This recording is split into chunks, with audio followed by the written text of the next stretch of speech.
everyone. Welcome back to the latest edition of the Liquid Weekly podcast. I'm your host, Karl, with my co-host, Taylor. And today we're excited to talk with Daniel Beck of Ablestar. Danny, can you go ahead and introduce yourself real quick? Yeah, sure. Thanks, Karl. Hi, Taylor. My name's Daniel, and I'm the CEO of Ablestar. We have 5 apps on the Shopify App Store. The most popular one's called the Bulk Product Editor from Ablestar, and over 10,000 merchants have used it to manage their product data. And yeah, very excited to be here on the show. Thanks, both of you, for having me. It is our pleasure. And I know we can't wait to dig in with that. But as always, we like to start our podcast with a little catch up on what's going on in your life, what's something interesting you're working on, what's something new. So, Taylor, you want to go first since I'm talking so much? Yeah, sure. You're hilarious. You're talking so much. That's fine. Now's my time to start talking a ton. Sure, I'll be that guy. Mainly, most of my stuff in the e-commerce world. This gets released later, or whatever. But we're like in the middle of like Black Friday, Cyber Monday prep at the moment, and so that's pretty much what I've been heads down in. Getting stuff ready. Was super fortunate. I had a merchant working with Global E. They're the merchant who's behind the whole like shop. Powering like Markets Pro and all this stuff or whatever, so that way folks can sell internationally and deal with like things like taxes and duties, things like us American folk don't ever think about, like VAT tax and stuff like that. Like I have no idea what any of that stuff is, and so but merchants can work with them directly. Before, they haven't been able to upgrade to checkout extensibility quite yet, even though that's available for other folks just because of all that extra stuff that's happening. But I made a connection, thankfully, through Twitter. Got to talk to one of their product leads, their director of product, Yoav. He's the man because he got us all set up. We got them launched. Everything's prepped, ready for Black Friday. We did a bunch of testing and stuff this week, and so I'm super excited about that. And because just was able to get them a couple of checkout extensions specific for Black Friday and all this other fun stuff.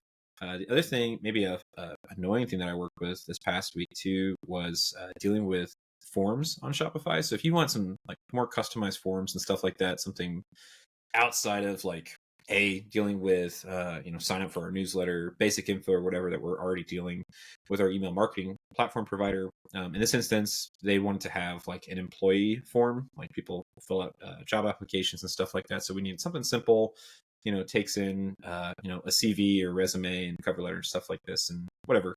But there's not really like a whole lot of like really good forms out there. I tried Jotform at someone's recommendation. Just was fighting with it for a good chunk of time and didn't really enjoy using it. So I don't think I'm going to be looking around for another one in the future. So if anybody has a good recommendation for forms on Shopify for stuff like that, I'm all ears. And lastly, why I'm super excited to talk about today, launching a couple of stores, really that don't have a lot of like custom theme dev or whatever. Just sometimes folks reach out and they just need a store set up like that's relatively simple pretty quickly, and they don't really know anything about Shopify, so they're just reaching out to someone who's a Shopify expert. Come in, get something done, set up well for them, so that way maybe in phase 2 we iterate, do some custom dev stuff. But the product data conversations that you have with people who have like a brick and mortar store, and then they're trying to move all these products to like online products, just trying to work with them on like, okay, like this is the best way to present this kind of type thing. How do we set this up well for the future? And also to be discovered well in search and all these other things. So I'm really excited to learn a little bit more today about, dealing with all that fun stuff. Mainly because, if you're a dev launching stores, that is something a lot of times merchants don't have figured out. So that was a good chunk of time just trying to sit down, figure out with what limited product data I have, how we need to set this stuff up. And then in personal life, not a whole lot. So it's just a lot of work right now. So a lot of work. Who needs family when you have work? I mean, they're there, it's just, no, like it's just the normal, kids are swim lessons, gymnastics, all that stuff. It's just, everything's on a routine right now. Understand. That's exciting. I never understood the whole European VAT tax. Like, how many VATs are you people buying, and what are you putting in all these VATs? Is it mostly wine? What do you need I don't them get for? It. Yeah. So ignorant. Karl and his dad jokes. I really need to go to Europe sometime so they can educate me. Daniel, how about yourself? What's going on in your life? Yeah, I'm in Europe and I do have to deal with these VATs, as you call them. But yeah, a lot of what we're doing also is preparing for Black Friday, Cyber Monday. on the application side, we kind of have a feature freeze where we don't ship new features about 1 week before Thanksgiving and 1 week afterwards, just to make sure everything's stable for the peak season. Smart. Yeah. I'm not sure about with the themes and all, but like at this point, most of the bugs that we see are from some new feature that we just launched. You have people using the apps for a long time, and like the core code gets pretty stable and battle tested, but then you just think, oh, we'll add this one new feature, and then if you're not careful, that's where you get some issues. Yeah. So dealing a lot with that, and then we can talk about some more later, but we have this feature called code snippets, and we're trying to do a lot of work with the database, just making sure that those run efficiently when you're modifying your product data.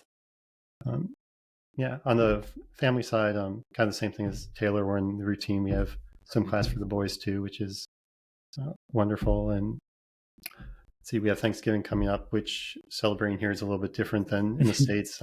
Thursday is just Thursday, and then it's also kind of difficult just to get the things you need for Thanksgiving. Like we're having trouble finding cranberries or a turkey that's more than like 1 or 2 pounds, it seems. But really, I would never even think about that, but that makes a lot of sense. Like a lot of that food is like more cultural to our culture. I don't think of like us Americans as having much culture, right? You always think of like other places as having like culture, right? But it is like if you go somewhere else, it's like, oh, that's an Americanized culture kind of type of food product. That's you just don't realize like all the things you might look for in the grocery store. Like yesterday, I made some croutons, and my wife was saying like, "Oh, I haven't had these in a while." And in the States, it's like, "Do you want garlic croutons?" This crouton's like, there's like 20 croutons. Yeah, my wife sends me to the store for croutons, and I'm like, "Which ones?" There's like 80. Yeah.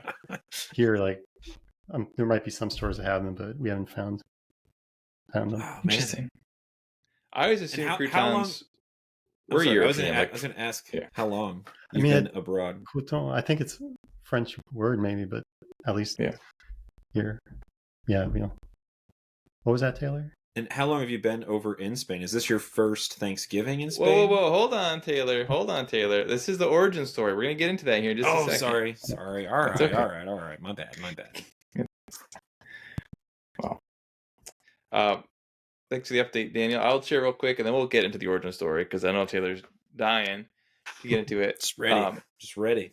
So I have not actually been doing a lot of Shopify stuff recently, which I'm kind of sad about, but I'm also okay with on some level.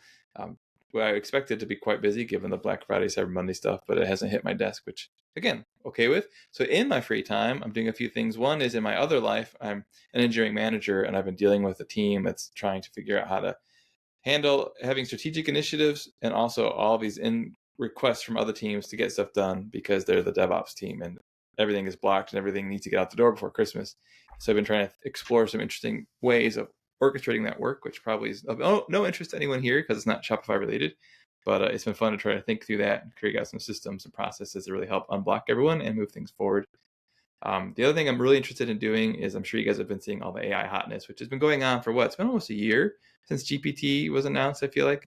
So it's, had a time to kind of burn down a little bit, but I'm really excited to figure out ways that we can take some of the material that we've been curating for the last 2 years at Liquid Weekly and utilize it in a way to really help developers with the Shopify work. So I don't know exactly what that looks like yet, but I'm trying to do some research to see like what are the actual useful value bringing sort of things we could do, not just buzzword stuff, but stuff that actually would help developers around AI and utilizing our corpus of information. Awesome. On the personal side, we also have kids that are swimming, or we all have kids that are swimming. That's interesting. Sounds and like it's an important skill. It is. And I will compliment Taylor on his choice of shirt color yet again today, and we'll try to keep this going every week. Daniel, it's kind of a thing where Taylor and I don't plan ahead, but we always manage to wear the same color shirt sometimes. Sometimes it happens. It's just I don't know. It's and for the most part, like I kind of have a brand. Like I don't like to be flashy. Like I usually wear like pretty like laid back kind of type stuff or whatever. So my wife always teases me about that. It's like, your favorite color is like gray. It's just like just flat, like nothing. If you live in the Midwest, especially in the winter, gray is kind of the dominant theme. So it's just kind of the thing, Yeah. Anyway. Awesome. Well, let's transition now to the thing that Taylor really wanted to get to, which was the origin story. So, Daniel, you've got quite the story. you're living a life that's kind of different from what a lot of us experience. You've been through some cool stuff in terms of going to a different country, raising a family over there. Tell us, how'd you get into programming? How'd you get into Shopify and start an agency and end up overseas? A lot to cover. Yeah, lots to cover. Yeah, feel free to interrupt if you have any questions or snarky comments along the way. Of course.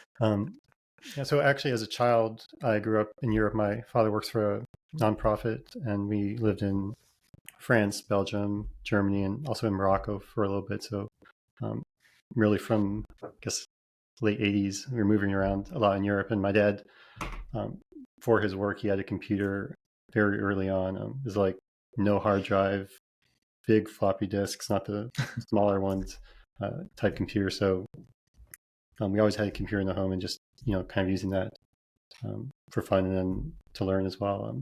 Initially playing video games and seeing how the video games work and trying to make your own levels and things like that. But that's kind of how I got into computers and programming. But then for college, I went to college near Chicago and I studied international relations. And just after that, quickly that brought me to DC because of international relations. But that was in 2008 and the economy wasn't doing great. And at first through Craigslist and then other places, I started getting jobs doing like web development, things like that. So that it's kind of the beginning of the professional development career. Well, that's a hard. I'd say if I can jump in there, what were you? So you're getting jobs. You're working in international kind of type, stuff in DC, but you're getting side jobs on web development. What caused that jump? Just because of your interest from childhood of building things with a computer? Yeah, I actually didn't have a job when I moved to DC, so it was just these jobs on Craigslist initially. And gotcha. So this is you're pivoting, right? Like you're just trying to make things work. Okay. Yeah, pivoting sounds a lot nicer. But hustling, yeah. Yeah, we did that, and then the breakthrough was I was doing a job that was actually laying Ethernet cables through the wall, Cat5 cables, and doing the outlets. But that was by a business owner who had a company that did passport expediting, but a lot of that was like online stuff. So I started working with the online funnels and things like that. That kind of got me into the more technology space and been there since. Wow, that's awesome. So how did that lead to then Shopify specifically? Yeah, I was fortunate to hear about Shopify pretty early on. And initially I was just curious about the app development process and how things work. And the first app that we made was really a migration tool from WooCommerce to Shopify. And the initial thought was like, oh, here's an API. It shouldn't be that hard to stitch them together and make an app. It shouldn't be that hard.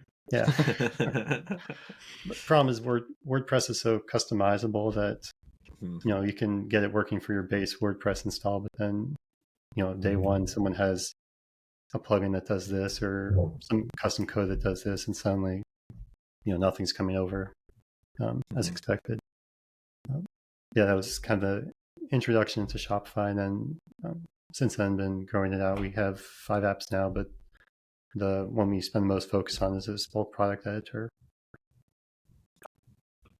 Yeah, which is super impressive, by the way. I was touting a little bit of this online when doing some prep ahead of time. So you have you're one review shy of 400 reviews on the bulk product editor app, which is super impressive. In general, people talk about struggling to get reviews and those sorts of things. And so I was showing it to other devs about this is just what you want to do, right? Copy things that people are doing well. Obviously y'all are doing something right here because that's amazing. So, and it's been helpful. I did go back. So, and that because the bulk product editor has been around since 2017, I think was the first review that I saw on there. That sounds about right. Wow. That's super impressive. That's great. So tell us about this European vacation thing you're doing. Yeah, not quite a vacation, but in 2021, my wife and I and our 3 kids, we moved to Spain from Washington, D.C. And people always ask, why Spain? And my wife's from Brazil, and I grew up in Europe, and Spain or Portugal kind of seemed like a good, I guess, halfway point between the two. So yeah, we moved over here in 21. It was COVID was still a thing. We didn't. It was strange. Like we hadn't seen anyone really for about a year and a half, and suddenly you're in the airport, and the kids are like running, touching everything, licking everything, and you're just like, oh my gosh. No. But yeah, we've made it here safely and been here about 2.5 years. Wow, that's awesome. Have you ever been to this is the uncultured me, but Spain, all that other areas I've seen. I've never been interested really in traveling outside of the US, but I saw this promotional thing online for Barcelona once, and everything there just looked so beautiful, like historic and all this other stuff. Have you done like some traveling too when you've been over there, or have you all kind of stuck to kind of like the area kind of type thing? Yeah, one of the nice things I think about Europe is that like in the States, you visit another state, and here you do that, it's another country. So right, it's everything's a whole lot closer, and they have pretty cheap flights between different cities. So if you book in advance, you can go to like Paris or other places for not that much money. Wow, that's cool. Now, nice. I think we all know why you really moved to Spain, which is the Ruby on Rails framework is probably the greatest framework ever to grace web development. And DHH, the originator, spends much of his time, I think, in Spain. So I understand wanting to be closer to the source. I get it. Come join you. Are your apps built on Rails? Like what's no. the tech stack? No. He wishes. He wishes. I came here to learn. That's why. That's right. No, but that's awesome. What's the preferred tech stack for Ablestar then? What are y'all? Are you run a couple different flavors, or it's mostly you have a preferred tech stack? Python and the Django web framework powers most of it. Nice. And Vue.js on the front end. Okay. I've not heard many shops use Python and Django in the Shopify context. It's usually, some kind of JavaScript JavaScript framework or Rails or some other stuff. So that's an interesting choice. What led you down that path, if you don't mind me asking? Yeah, it was more what I was familiar with. Started using it. Python, gotcha. Maybe 2000. Isn't that how it usually? Yeah. Go ahead, Taylor. Yeah, Python is supposed to be like amazing for like data manipulation, right? Like that's like one of its like strong suits kind of type thing, or at least I know very little of Python other than people are like, oh yeah, like it's super easy to pick up and you should do this, and this, and I'm like, oh man, like okay, like I'm gonna stick to web dev tech, just give me my other stuff kind of type thing. I have been trying to learn some Rails. Obviously that's why I'm trying to spend so much extra time with Karl, but that's true. But yeah, is that kind of why, like, again, your interest, but is that a place where Python shines? Yeah, I think with data analysis, it's very good. There's some libraries called pandas. There's a library called Panda that's very powerful for things like that.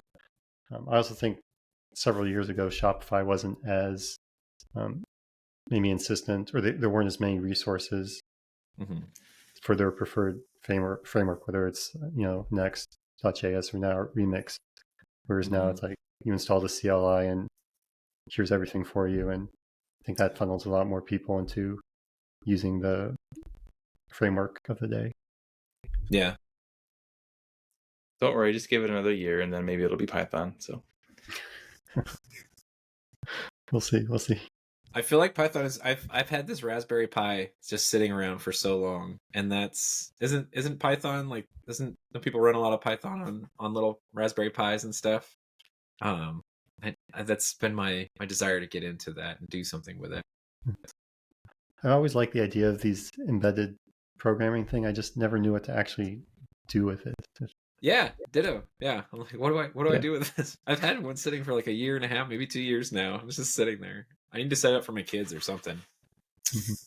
Get them into it. That's one of the unique things. I think Karl's talked about this before, and you had mentioned this too, Daniel, in talking kind of about your history and getting into computers. Like just having a computer at home, when you were growing up was seemed like such a lead in for, kind of like a future in that, just because you had early exposure to it. I think that's huge. And obviously, kids Kids these days, a lot of them, they're growing up with, we all have computers walking around in our pockets. There's our cell phones are more powerful than most of those computers. At that time, we just don't use it for that application. So it's really, really interesting to hear that. Yeah, I think it's interesting that like now kids, they interact with computers so much, but like if you give them an actual laptop or keyboard, it can be, foreign to them. And or basic troubleshooting. It's like they're running like 7 different Instagram accounts or whatever kind of type thing, but like as soon as something goes wrong, they're like, well, what do I do here? It's just like, well, I mean, you just close the application and open it again. Just just like work through basic troubleshooting here, man. But yeah, the actual practical skills aren't quite there. It's more about how to use specific programs like social media apps or things that they're interested in. So interesting. So I know when we were first kind of talking on Slack about this interview, there are so many topics we could cover. Daniel has such a breadth of knowledge and so many things we want to know from you, but we really kind of settled down this idea of managing product data. So I'm wondering, kind of want to jump in and talk through some of the ideas around that and some of the things that you've learned and kind of get that discussion going. Yeah, sure. At a high level, I like to think about product data in kind of 3 steps. There's your raw data, your structured data, and your shaped data. And the raw data is for your products, just the different sources you have. So it can be your images, it can be a spreadsheet of product descriptions and all these things. And at the raw data level, you kind of want to bring everything together kind of like in a funnel, and then you get it to a place where it's structured. And for the merchants, that we're working with, this is Shopify. So when I say structured, it's like all the data is nicely separated and not repeated, ideally. So like I always go back to this, but like your description is just your product description. You don't have, shipping policy in there, refund policy in there. There's another place you keep that. You shouldn't dump everything in there, you're saying? Well, there and the tags. Tags is another place we see kind of. Yeah, we can definitely get to tags too. But yeah, at a high level, we have this raw data to structured data. And then the third step then would be what we call shaped data, where it's the data that's needed for a specific channel that you're using. So if you're exporting data to Google Shopping, you have your structured data that gets converted into the specific format for Google Shopping. And even to some extent, the data would get converted into a specific data through the liquid file to your web store. So kind of at a high level, I like to keep this idea in mind. And then there's a bunch of other, I guess, best practices and all that we've come up with over the years. And one of these is like try and keep data clean as early as possible in this pipeline. So if you're like importing data into Shopify and there's HTML or stuff you need to clean up, like clean it up there. Don't clean it up in the liquid code right before it gets displayed to the customer. And so we're always trying to keep everything clean, as early as you can. Clean the data. And then another thing we've talked a lot about and mentioned some here is product tags. So when, I started with Shopify, and for lots of merchants, Metafields were kind of this thing that existed via the API, but it wasn't accessible to, to merchants. You couldn't see them in the admin, and some developers might say, "Oh, use Metafields," but they weren't visible. So what this led was to a whole bunch of people, a whole bunch of merchants using tags kind of as Metafields light. And we see this a lot where you might prefix a metafield with a value like size is equal to extra large, size is equal to medium, to store like a size value for products. Now that metafields are really a first level member of Shopify, we're trying to get merchants to use metafields instead of tags, and it's hard lots of times because you have the store running, and day to day you might not see a need to do this, but then anytime you want to make changes, it's a whole lot easier to update these metafields instead of worrying about tags and different tags. And there's also a bunch of odd gotchas with tags, like tags are kind of case sensitive, but not really. So you can't have two tags of the different cases, but some tags will display the tag in one case and not the other case. So a lot of reasons we just want to use Metafields for things like that. Yeah, I think there's a lot there between those. I think the clean data is good. I want to come back to that, but I do want to talk about Metafields and versus tags, because I think that's, and it sounds like this is like a thing that you've had to deal with a lot too, when communicating with merchants, right? They've already got a store up and running. A lot of times when I'm working with folks too, maybe they've even had some theme customizations to leverage existing tags. So the data going into it up until that point where you start working with them, right, has been featured around like leveraging tags in order to get some kind of functionality going, maybe on the front end. And so now the way when I'm working with folks, and I don't know if this is a good mental model, like, or how you approach this with folks, that I try to communicate with folks is tags is backend. Like when we need to do things in the back end, they're great. They're great for things like when we want to build collections automatically and different things like that. Although we can do that with some Metafields now, which is really, really cool. But when we want to do stuff around some kind of back end logic, different things like that, tags are great. Anything that we're really doing to leverage on the front end, we really want to be presenting with Metafields. And so the nice thing about that is, like, now that it is an online store 2.0, it's all there, right? It's native. We don't need another app. We don't have to do the there used to be a way you could hit a hacky little URL to update Metafields, right? You can create and update values, but then you get into that issue of someone misspells something, and so they've created this completely inaccessible Metafield because they misspelled it, and you're never going to be able to misspell it again the same way. And so I think it's a lot better now that it's first party and everything, but I don't know if you have a good way to talk around that, or how you do present that to folks. If the way that I'm thinking of it, like tags is back end, anything with Metafields really is anytime we're bringing that to the front end, we need to make that accessible. We need some kind of specific custom data. That's the Metafields, Meta Objects. Shopify is kind of like branding it that way. I think their product lead, I think that's his title even, is like lead of custom data or something like that. When I frame it that way, it's a lot better for my mind. I don't know how you think through that or how you talk to people through that either.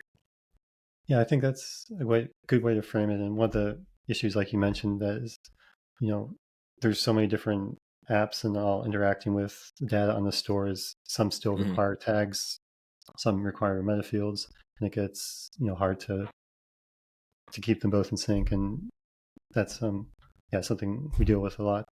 I agree. In my mind now, almost everything is going over to Metafields. I think so. I'm doing everything Metafields now. Yeah. I like completely ignore tags, Yeah, and even like, they're just simply better. And you can put tags on. You can't put tags on variants, but you can put them on. You can have variants can have Metafield. So before everyone you might have like 5 size tags for a product, and you don't know which one it matches up with, and all. But yeah, there are some use cases for tags, I think, for short arbitrary data, but really for anything that's structured, we try and store that in Metafields now. Yeah, and have you found, because Ablestar, you also have an app to help people move from WooCommerce to Shopify, right? Like, we've got that. But so, and for me, I've seen that a lot because people are very used to, in the WordPress world, WooCommerce WordPress, with leveraging tags, and so it's a really like heavy context switch moving from WordPress tags to now in Shopify. Those folks want to do tags for everything, and so then it's like, no, like this is not actually how we use tags over here, kind of type thing. So I don't know if you've noticed that or whatever, but I attribute a lot of that to the WordPress WooCommerce switch to Shopify kind of type thing. Yeah, that's true. WooCommerce also has kind of like a attributes for a product though, and we also see people use that a lot, where it's kind of like a key value thing. So you can have like not product options, but other things like supplier is equal to this, country of origin is equal to this, to kind of give you this halfway between Metafields and tags. Right.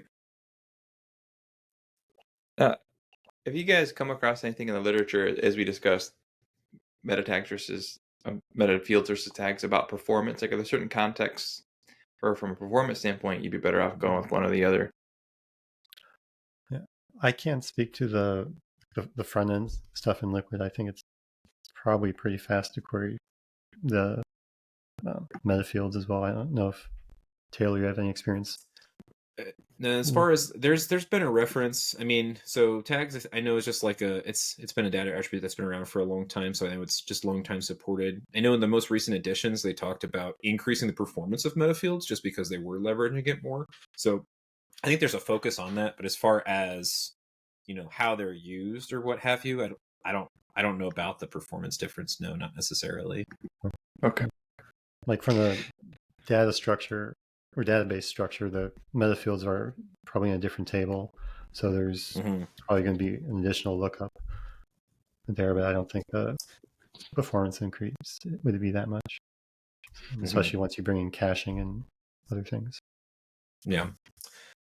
Well, and that's, I think that the other thing, or maybe the leeriness, the wariness, I'm not sure what the right word I'm looking for here is. Karl, you're always a wordsmith. But the caution that maybe some people have around metafields a lot of times too is there's not a good way natively to export metafields with your product data. So like that's the one thing that people are already used to right now. Like natively, when you do a product export, you'll get your tags, right? But you won't get your metafields necessarily associated with that. And there's no opt-in for that quite yet. So, when we are using this, because again, metafields are significantly more powerful, in my opinion, personally, and useful than tags. We're having to reach for an app to help us access those if we want to like deal with that stuff in bulk. Because Ablestar can do this, right? Y'all are working with metafields and stuff like that directly too.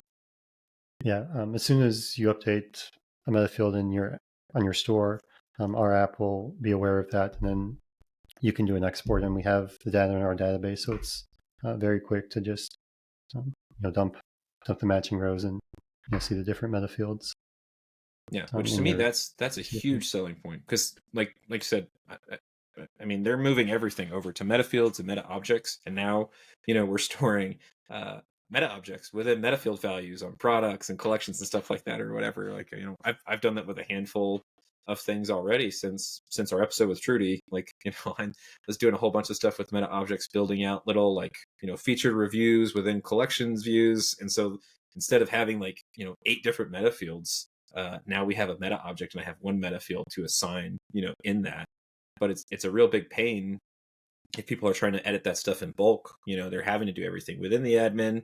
Maybe they just want to deal with it in a kind of like more of a spreadsheet view so they can get to that data quickly. So that would be a really great use case then for the app, because Shopify just doesn't offer this natively, and there's not really a better way to do that for the merchant either, other than using metafields. So, sorry, go ahead, Daniel. You probably have something intelligent to say. Yeah, just going to agree with that. And the episode with Tree was very helpful for meta objects, because it's kind of one of these things I've heard about and you want to work with, but just conceptually getting my mind around it, feel a lot more confident now. And kind of going back to what we were saying, like you should only keep the copy of data in one place when you're at the structured level. And so if you have things like different return policies for different products, kind of like a good solution would be have a meta field with your return policy. A better solution would be a meta object for your 4 types of return policies, and then you can link the products to the correct. Because we can reference it anywhere then too. Yeah. Which that's what you're talking about in the sense of like raw data, right? Like you want to make that as clean as possible. Then when you start moving into structured data, like we can actually put it where we need to, kind of type thing. It's the kind of different phases of that. It's awesome. So it feels like on some level, I think, we're all developers here. Everyone doing development in Shopify is a developer by virtue of the fact that they're doing development. But the things you had to do on the front end theme development side of life was just so divorced from any good disciplined software engineering practices for the longest time, right? Like shoving attributes willy-nilly into different things just so you could track state because there's no other way to do it. So finally, it feels like we're getting the tools and the platform to begin to apply some of the same best practices that you might find commonly in the back end of code or in front end frameworks that allow you to do it, like the not repeating data, keeping it semantically linked, all that sort of stuff of the meta objects and Metafields are providing.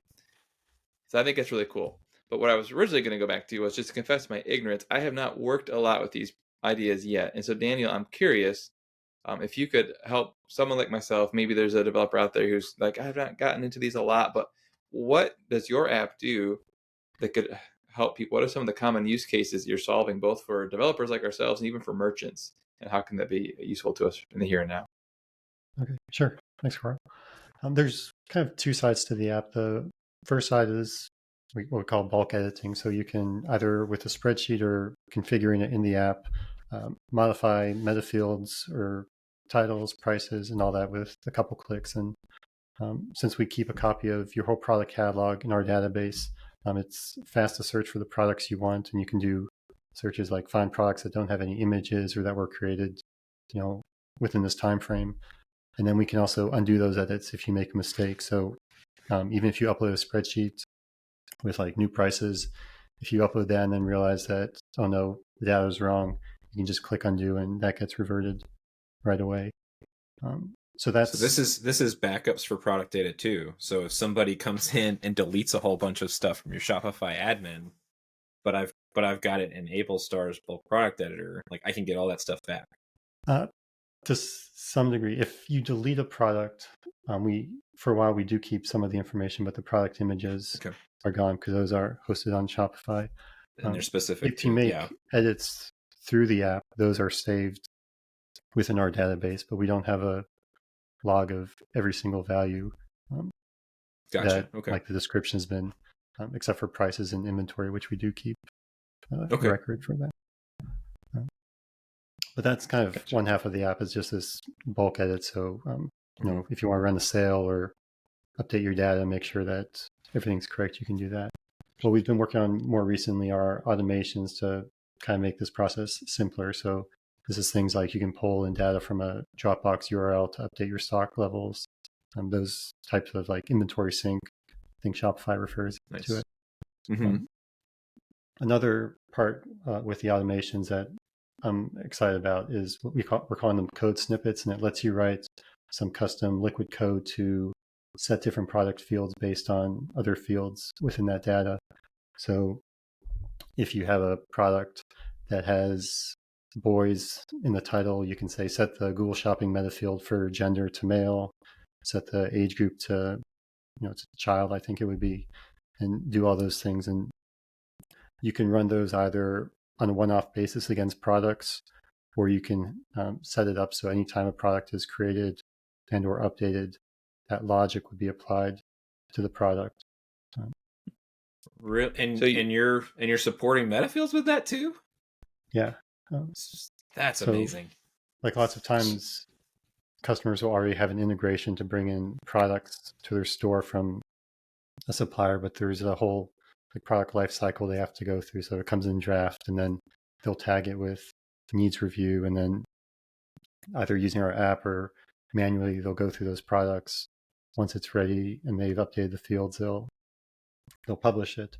But doing with these code snippets, you can kind of automate a whole bunch of that initial cleanup. So that's awesome. Really interesting. Yeah. So how does that work in practice, and why did you choose Liquid as the code?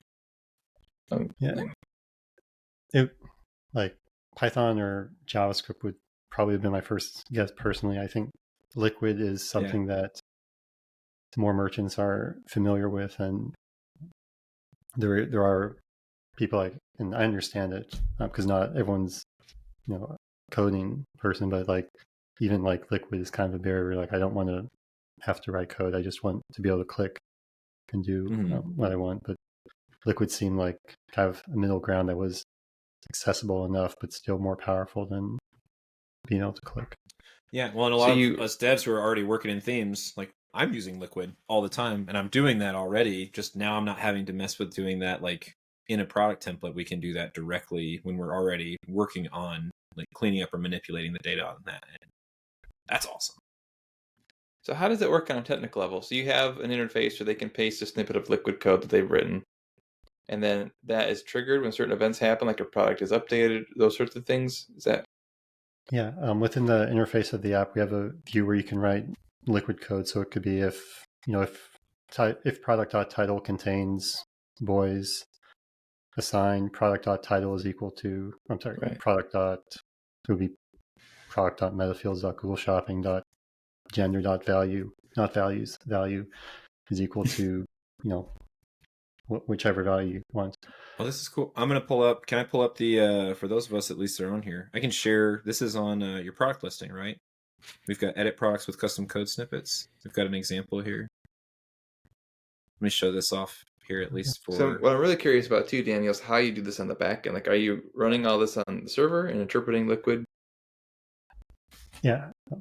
So that's kind of a view of some of the code that you could write. In this case, it's looking for if the product has a certain tag and adjust some other metafields based on that. On the back end, once we have this code snippet, we'll listen to webhook messages from Shopify. So every time you update a product on your store, we'll get a message from Shopify. And then we'll take the product data that we get from Shopify, run this liquid code against it, and then see which fields have been modified.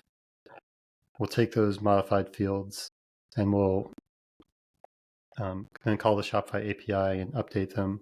And since we have that product in our database before, then we also have a log of what the value was before and what it was afterwards. So if there is a typo and something goes wrong, you can revert those changes afterwards.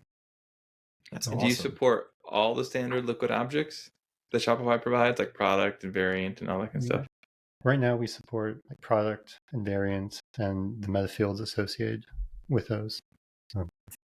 There's some other things after the holiday we'll deploy, like access to the shop object if you want to do things with the time zones and stuff. That's awesome. Right now, it's just that. It's still kind of in beta. We've been working with, it's available, but we've been working a lot with people trying it out because you're basically supporting a whole programming language within the app. So yeah. I was curious how the performance on your server side of things is with that. Is it pretty intensive to be able to spin up that Liquid interpreter and process those incoming webhooks? Or in most cases, not. There's some stores that just have a huge volume of webhooks, and those can get more intensive. And I'm not exactly sure, how it is, but there's some stores, we'll see tens of thousands of webhook messages per hour, and it's we have ways now to make sure that one slow store doesn't impact the performance of other stores. But it is something that at first you code and you think, oh, this will be great, and then you get 20,000 messages like that, and you're like, oh, okay, we need to make some optimizations here. Yeah. How are you running the app? Is it on AWS or some other infrastructure that allows you to scale in certain ways? Like, what are some of the tricks you have up your sleeve in that regards? Yeah. Well, initially the apps were running on a small computer in my attic. What? It's really? That's amazing. We spent thousands of dollars on Google Cloud now for the hosting, so it's a lot more reliable. We don't have to worry about power outages. Little more upgraded there. That's nice. That's still amazing. That's how you initially started out. That's awesome. Yeah. We chose Google Cloud because Shopify's on Google Cloud, and just the idea if Google Cloud goes down, Shopify's down. So, it is what it is. That makes a lot of sense. AWS, you kind of have both AWS and Google Cloud to be up. Big picture, I don't think huge difference between the two. We're not using too many of the advanced Google Cloud specific features versus the AWS specific features. It's, I guess, pretty standard infrastructure, but yeah. That's cool. Taylor, unless you have like another technical Metafield question you want to pursue, I wonder if we want to circle back now. We did have like one listener question, and I think people in general would be curious to hear this, Daniel, in terms of your app, not just how it functions, but how did you get about the process of creating it? What was that experience like? How did you get that initial idea? What did it take for you to kind of get that first version out? What were some of the things you ran into along the way? Did you ever want to just give up?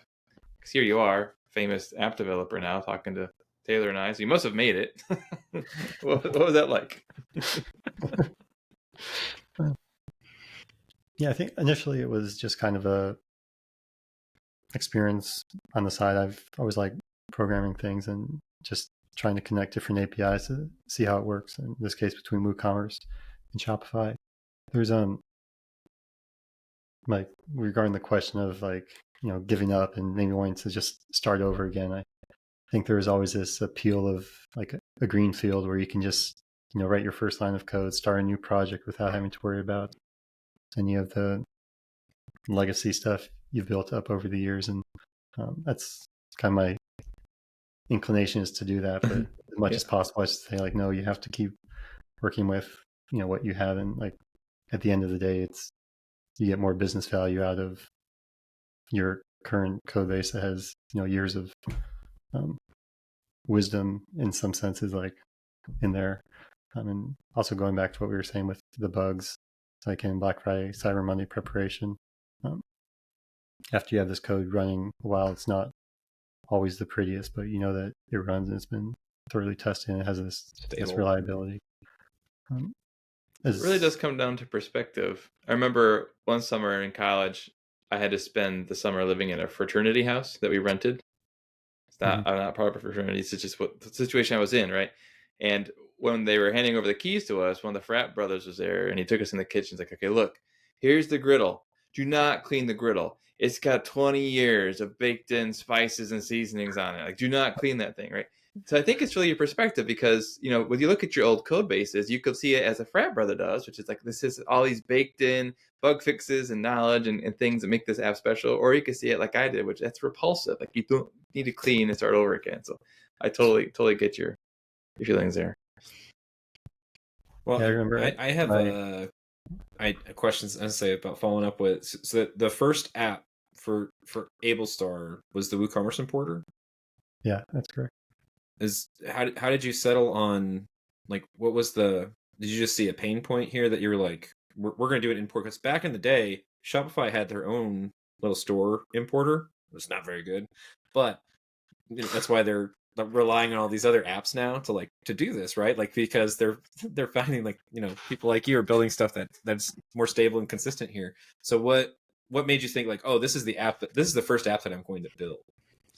Yeah. Some of it was just I wanted to play around with it, and it seemed like a good thing because I could write Python code to connect to different APIs. When I start, I might be wrong, but I think Shopify had an app that would bring over WordPress posts into Shopify, maybe as products, but there wasn't this store importer that they had for a while. And then they did launch this store importer that they've since retired that would bring over Shopify or WooCommerce products, but not orders. So that was another kind of gap there. You can bring over products, but then people still need to bring over orders and ideally have them linked to the products. So you'd have to have some mapping of which WooCommerce products map to which Shopify products. Yeah, and I think that's a question that I don't know. I get asked a lot. I get asked a lot, and I see other people ask app devs a lot. It's like, well, how did you come up with this idea? So that was what I was curious about, was how you kind of saw like what was it that sparked? Was it a conversation of like people talking about like the pain points of like, this is super annoying, and you're like, oh, I'm gonna fix this, or maybe like you had your own store and you wanted to move it, and we're like, I need to build something to fix this kind of type thing. That made you settle on a kind of type thing, but more so it was you were kind of interested in like, I need to build a Shopify app, and like, I know I can get these two things to talk to each other, so I'm going to build an app for this. Yeah, I agree though. I think like the best advice is always like, talk to people, scratch your own itch, stay close to the customers. I was a little bit, I was fortunate too, because back then the Shopify App Store wasn't nearly as competitive, so you could put something up there, people would start installing it and using it, and you could talk with the users pretty quickly. And I know even from an app we tried to launch about a year and a half ago, now it's just a lot more competitive out there. So the timing was also fortuitous for myself. Yeah. Okay. You That's say awesome. we try to launch it. So what is the situation over there at Ablestar? Do you have some partners, coworkers, contractors you work with? Yeah, there's about a team of 5, and it's a mixture of full-time people and contractors, and we're fully remote, based U.S. and Nigeria to Brazil and Yeah, if Europe. you've got that degree in international relations, you might as well Yeah. use it. It's all coming together. That's really cool, Nice. because I mean, that's a completely different skill set from development work, right? And Mhm. constructing that agency, getting those people going. Like, how has that been? Has that been a big stretch, or do you naturally find you have some of those skill sets? No, it's been a learning experience and something I'm still working on. And there's challenges to working remotely, and it's funny. Like if I'm doing development for someone, in my mind I'm like, I want to be remote so I can do my work. And then kind of if you're on the other side, you're like, no, I'm going to be able to see What they're what doing. you're doing. But no, we try and keep it as asynchronous as possible. So we're just looking at really the output. It doesn't matter when or where you work on it. Yeah, that's really cool. Well, congratulations. I feel like it's a big hurdle to overcome, right? It is, a lot of people's story is kind of like you guys are like, oh, I'm picking up random things from Craigslist, whatever, get into it. You start getting more proficient at it, doing more work. And then you have that question of like, how do you expand your influence? Do you scale by starting an agency? Do you try to find some contractors to work with? And it's just a whole nother leap. And so to see people do that is really impressive. So Daniel, I mean, you've got some widely regarded apps. You've got a group of people you're working with, and that's really cool. It's quite an accomplishment. Thanks.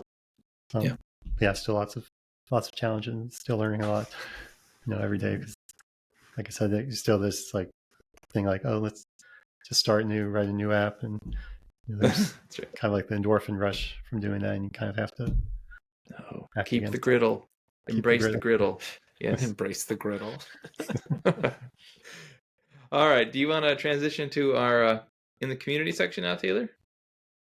Yeah, for sure. We definitely can, because it's super related anyway. So I had referenced earlier before a little bit about how one of the things that I was doing in order to start kind of preparing for our talk today, Daniel, was take a look at Ablestar. And so I hadn't had the chance to interact with you online yet before, which I saw like you're on Twitter now, so I think we got you on Twitter kind of type thing.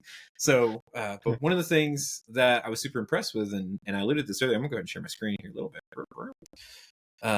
was just the some of the things that we talked about here already, was just like the sheer number of like, man, y'all have a ton of reviews and people just talk about how difficult that is, and they're positive too, like as well. But one of the things that I noted that I don't see a whole lot of apps do all the time is they don't offer this like free kind of type, or free for dev stores kind of type thing. And so when I see like a big established app like this, that's been around for a long time, has these reviews, I'm like we can call this best practice, right? Like the stuff that y'all are doing, I would probably call best practice because y'all are killing it.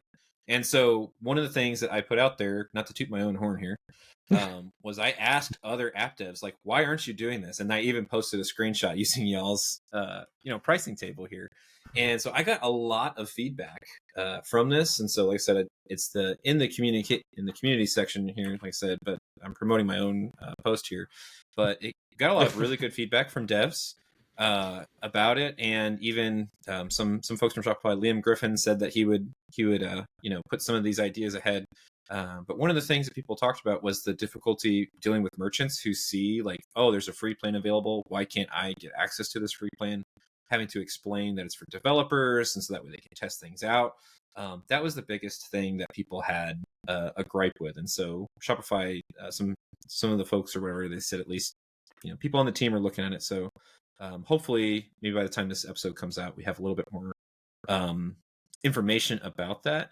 But I think that this is a great thing to do, just to make sure other devs know, because like I said, in my mind, when I'm going to check out apps for customers, I'm trying to see like, can I test this on a dev store first before we're going to have to do a free trial, potentially mess up data in the actual store, or something like that. and then potentially skewing numbers for an app dev. I feel bad for. I'm download this to a dev store, run your free trial, and then like delete it. I'm messing with your metrics probably too that you're tracking. So those are some things that I thought were really interesting. There's a lot of really good discussion around that from folks, pros and cons. Some folks saw this and they said, "Oh yeah, we're going to add this to our app listing." Other folks were like, "No, we've done it. Don't like it." So. I thought it was interesting. Is really good back and forth on that. One of the other things that popped off as well was a significant outage this week over at Shopify the week before You noticed, Black Friday. And yeah, so Shopify was down for a bit. I don't know if you can see. We'll blow up the start and end times here. But that's like over an hour. Where and I had several merchants that they were only down for 15 minutes. Some folks were down for like 45. So big range there as far as that goes. But the postmortem on it, basically they said, okay, well now we've basically got a code freeze now through Black Friday after this, which I feel like that probably should have happened earlier. But Daniel had even mentioned, we're not pushing anything the week before or the week after Black Friday. So Shopify is also doing this as well. But so all of us devs who were fielding a lot of calls this week after that happened, because people are freaking out, obviously, what if this happens during Black Friday? So this was just something that impacted a lot of us this week, kind of type thing. Another big thing in the community, just got a lot of attention. Again, this is for a lot of those EU, UK people across the pond. Shopify did an update. Now opt-in is required is the new default behavior to basically meet GDPR compliance, right? And so people were pretty upset about how this messed with data collection in here as well, seeing some conversion rate numbers tank and stuff like that. So just something worthwhile and notable. It's important to pay attention to the changelog, because this was pretty much the only place that it was announced, right? People were kind of upset that Shopify didn't make a bigger splash about the notifications. But that is just something to be aware of. If you're working, in Shopify, you should probably be paying attention to this stuff. So, but yeah, that's my couple of quick hits in the community. For the changelog, Daniel actually called this out. If we want to transition to this section. Yeah, let's do it. I don't want to... Oh no, where'd it go? Hold on, I pulled all these links up beforehand, y'all, but let me get this moved over for us here. Daniel, I don't know if you want to talk about this, why you're excited about these new webhook topics for meta objects. Yeah, so for all app developers, you can get updates from Shopify in real time when stuff changes on the Shopify store. And initially it was just products, but now more and more data, or products and orders, but more and more data now you can get live updates from Shopify. And Shopify announced that in the next API version, you can get these webhooks for meta object events as well. And this will be huge if you need to keep data in sync between the Shopify application and what's in Shopify. And it's only going to, I think, help expand the use of meta objects in different apps. And whereas before you might have to manually, every hour, every day, or every week sync this data with Shopify, now it can be something that just comes in real time. So very excited about this and looking forward to playing with it. Yeah. Shopify investing more and more in metafields and meta objects. That's just the way we're all supposed to be moving, right? That's cool.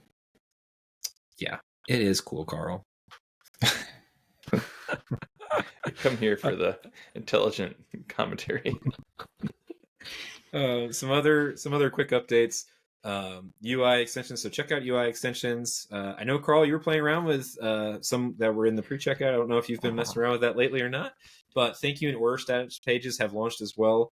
Order status pages, just a real quick call out for those of you that maybe have been moving towards that. It totally updates the URL, which is kind of annoying. Like with new accounts, new customer accounts, if folks have dealt with that, there's a whole bunch of stuff that's going to be really leveraged there. They have made it to where now you can set it up as like a subdomain, but it's still separate from the store, which is one of the big reservations that people have about the new order status page, new customer accounts and stuff. But at least the new extensions have been updated for public view, not just behind developer preview as well. So that's pretty cool. And then developer preview for the Cart Transform API. We're running a little long, so I'm not going to go super heavy into this. But basically, it's just the Cart Transform API. I have not been able to play around with this yet, but I'm super excited and waiting to see other people who are smarter than me get a lot of this figured out. There's a bit of chatter about it in the Shopify Partner Slack. That's really good, specifically when we're looking at functions, channels, and stuff like that.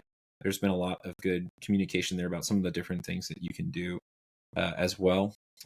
Basically, just making it a little bit easier to work with this, especially in particular with bundling kind of type stuff.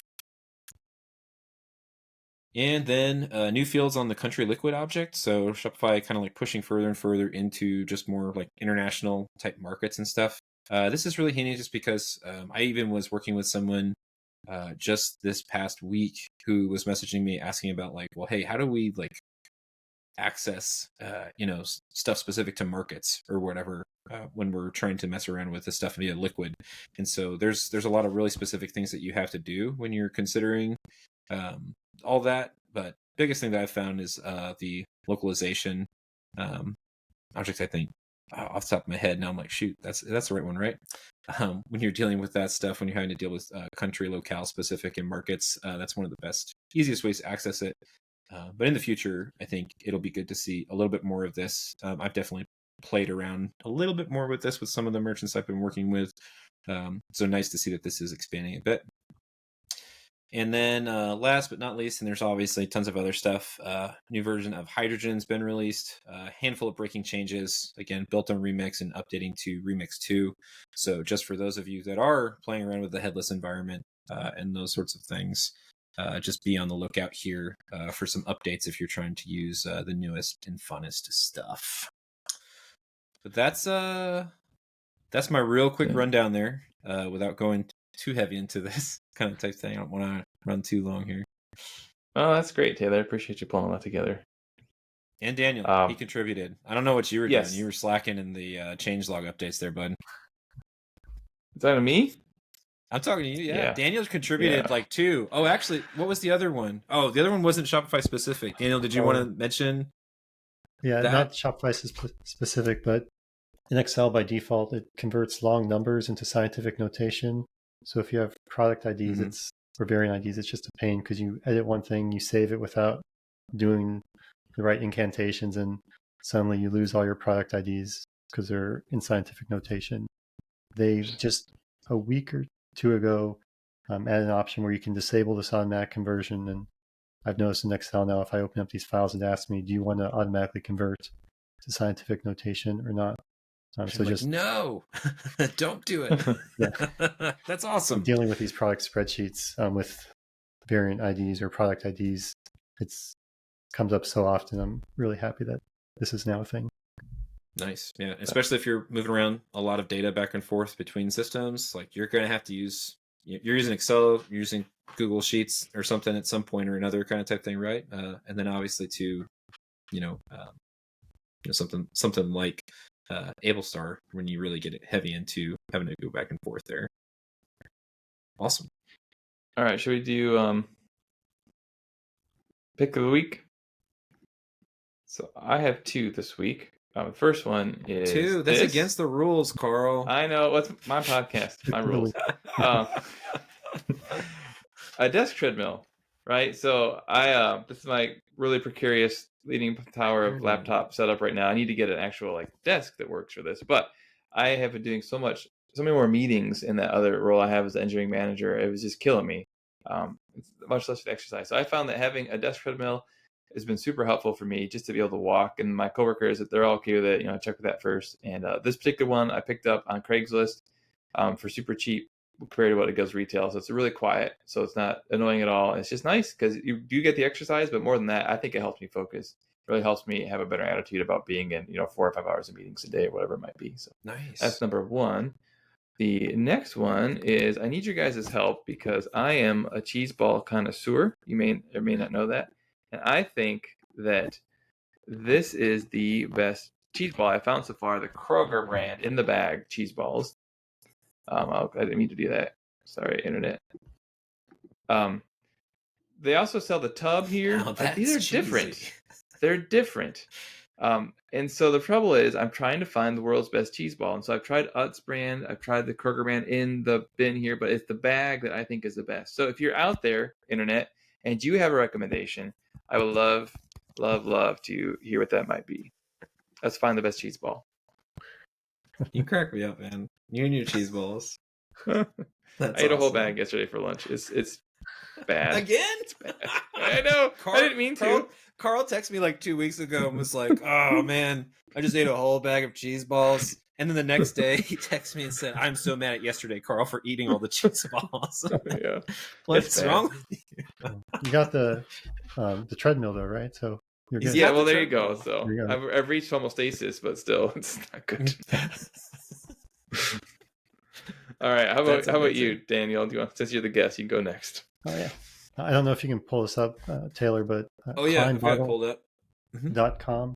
Kind of backstory about this. The person that runs this website, his name is Cliff Stoll, and he was a astronomer at Berkeley back in the 80s, and he was also a systems administrator back then, and basically found out that these Russians were breaking into Berkeley's computer systems and got involved with the FBI. But this was back in like 1986, so this whole idea was new, and he wrote a book called The Cuckoo's Egg, kind of talking about it.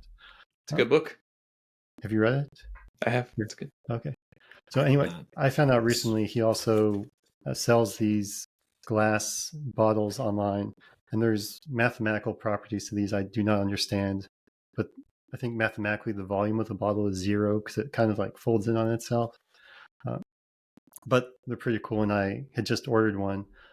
But I also like it because in the days of all these e-commerce Shopify websites we're looking at, this is also an e-commerce website that does sales, and it has about 4 lines of CSS if you include the new lines, but it just has the information you want. And when I placed my order, he sent an email of him with the bottle in front of like flowers in his garden and like the whole thing saying nice. So it was just a very I don't know, kind of like a, we think e-commerce has to be one way, and I think for larger businesses it does, but there are other ways to do it, and this was a very refreshing experience I had ordering on here.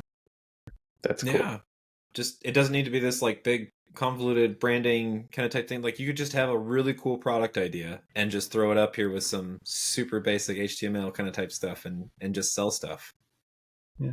That's awesome. The coffee mugs. That's how dare you, Karl. Taylor, what's your pick? I would have done better to do coffee mugs. So my pick is this little repo called Cast.Run. But so I don't know if y'all have played around too much with Netlify. Netlify is this really cool hosting company and stuff, but they have these really handy things to manage redirects, like really, really easily, just in like a TOML file, I think. Is it a TOML file? I can't remember. Maybe it's one of their own custom files or what have you. But this little URL shortener will basically just leverage like the Netlify redirects if you host it on Netlify. So I've got a little repo. So I share a lot of different things for clients where, they've got where their folders go for like when they need to upload assets and different things, or if we have like project boards and stuff like that or whatever. So I use Basecamp and I use Google Drive for that. And both of those programs give you these big, ugly URLs, right? Whenever you're trying to share them with a link. And so what I do then is I just host everything on these little URL shorteners. So that way it's just, my shortened URL and then / and then, the client's handle or whatever for the project. And it just makes it so much easier to manage stuff. But this is a great way. Obviously, there's not things like, you could, I guess, if you wanted to, like set up like tracking and all this other stuff or what have you.